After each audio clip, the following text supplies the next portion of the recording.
జై శ్రీమన్నారాయణ అండి. నా పేరు కందాల విజయ్ కుమారాచార్యులు. జై శ్రీమన్నారాయణ. ఈరోజు నక్షత్రాలు మరియు వాటి అధిపతులు తెలుసుకుందాం. మనకు నక్షత్రాలు 27 నక్షత్రాలండి. 27 నక్షత్రాలకు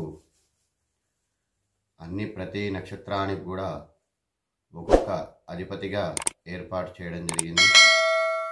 ఆ నక్షత్రాలు ఏంటో ఇప్పుడు తెలుసుకుందాం. అశ్విని, భరణి, కృత్తిక, రోహిణి, మృగశిర, ఆరుద్ర, పునర్వసు, పుష్యమి, ఆశ్లేష, మఖ, పుబ్బ, ఉత్తర, హస్త, చిత్త, స్వాతి, విశాఖ, అనురాధ, జ్యేష్ఠ, మూల, పూర్వాషాఢ, ఉత్తరాషాఢ, శ్రవణం, ధనిష్ట, శతభిషం, పూర్వభాద్ర, ఉత్తరాభాద్ర, రేవతి. ఇవి 27 నక్షత్రాలండి.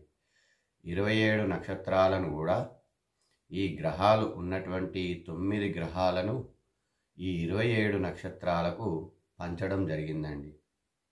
అయితే ఏ నక్షత్రానికి ఏ అధిపతి అవుతుంది అనేది మనం తెలుసుకోవాలి.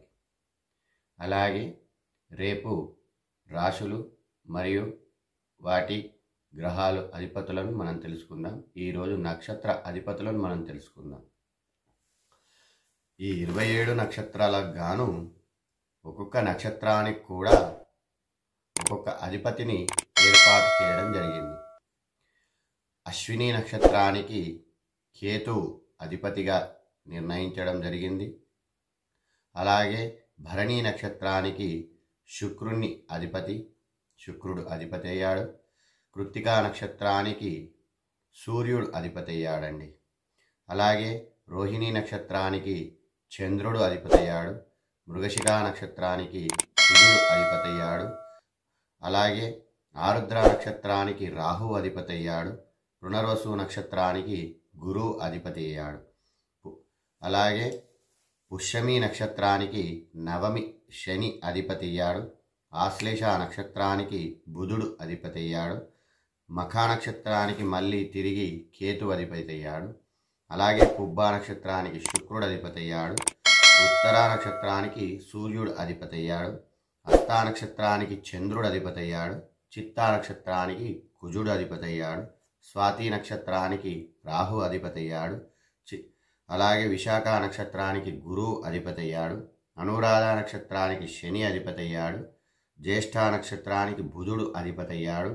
అలాగే మూల నక్షత్రానికి మళ్ళీ తిరిగి కేతు అధిపతి అయ్యాడు. పూర్వాషాఢ నక్షత్రానికి శుక్రుడు అధిపతి. ఉత్తరాషాఢ నక్షత్రానికి సూర్యుడు అధిపతిగా నిర్ణయించడం జరిగింది. శ్రవణ నక్షత్రానికి చంద్రుడు అధిపతి అయ్యాడు. ధనిష్ట నక్షత్రానికి కుజుడు అధిపతి అయ్యాడు. మరియు శతభిష నక్షత్రానికి రాహు అధిపతి అయ్యాడు. పూర్వభాద్ర నక్షత్రానికి గురువు అధిపతి అయ్యాడు. అలాగే ఉత్తరాభాద్ర నక్షత్రానికి శని అధిపతి అయ్యాడు. రేవతి నక్షత్రానికి బుధుడు అధిపతి అయ్యాడు.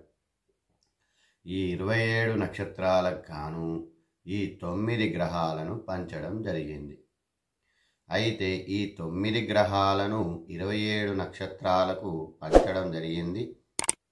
ఇందులో అశ్విని నుంచి మొదలుకొని ఆశ్లేష వరకు అన్ని గ్రహాలు ఇమిడి ఉన్నాయండి. అలాగే మఖ నక్షత్రం నుంచి జ్యేష్ఠ నక్షత్రం వరకు మళ్ళీ అన్ని గ్రహాలు ఇమిడి ఉన్నాయి. మూలా నక్షత్రం నుంచి రేవతి నక్షత్రం వరకు మళ్ళీ అన్ని గ్రహాలు కూడా నిర్ణయించడం జరిగింది. అయితే దీనిలో భాగంగాను అశ్విని నుంచి ఆశ్లేష వరకు మొదటి నవకంగా, అలాగే ఈ మఖ నక్షత్రం నుంచి జ్యేష్ఠ నక్షత్రం వరకు రెండవ నవకంగా, అలాగే మూలా నక్షత్రం నుంచి రేవతి నక్షత్రం వరకు మూడవ నవకంగా వివరించడం జరిగింది. ఈ నక్షత్రాలకు గాను ఈ అధిపతులతోని వాళ్ళ తత్వాలను దాగి ఉంటాయండి.